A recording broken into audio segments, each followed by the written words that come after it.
You may remember this scene from last year's Emerald Cup as the Oberto chugged around Lake Washington. During the winter months, the Oberto team put together what many felt would be the boat to challenge the turbines. The team tested the boat on Lake Washington in May. Art Oberto himself christened the boat appropriately. Fine.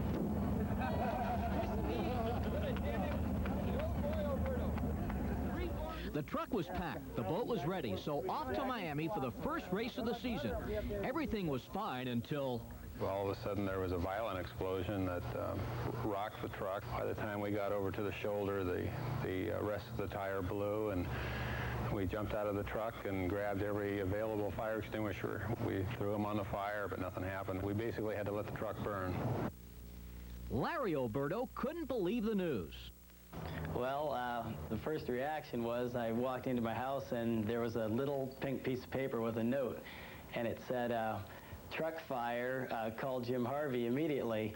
And I thought, gee, I told my roommate, is this some kind of a sick joke? And he goes, call your mom. I call my mom and I go, hey, Mom, who's the sick joke all about? And she goes, it's real. And I'm like, no, this can't be happening.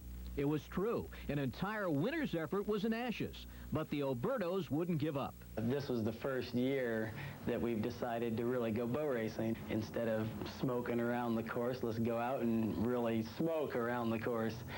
And when a disaster like this happens, after you've made up your mind to do it, you have no alternative but to go forward.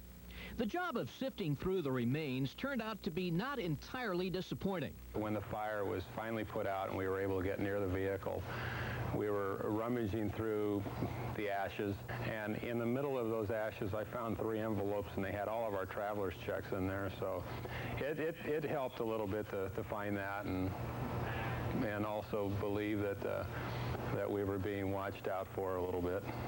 It took 2 weeks to get all the pieces back to Seattle. Other racing teams helped. Jerry Kenny of the Frank Kenny Company offered to lend us his Volvo truck, and he was gracious enough to let us take it down there, and we were able to bring the boat and all the motors back in one load. Everything that we took with us, we basically brought back in a truck half the size. We had lost a lot of equipment. The Oberto family and the company has been absolutely extremely 100% supportive, and they're as disappointed as we are of what happened, but it's something that's out of our control. I've got to be a very lucky person to be associated with people like this. In spite of the intense fire, somehow the boat survived.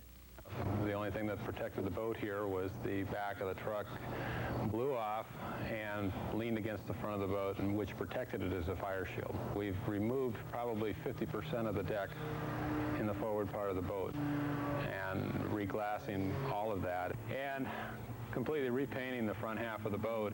We lost 6 complete race-ready engines with gearboxes. The entire tool assortment that we had, power tools, air tools. We probably saved about 75% of our hand tools.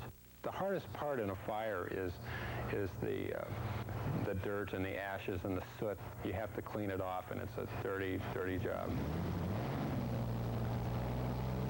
So a team that was ready to threaten the turbines had to join the circuit after missing the first 4 races.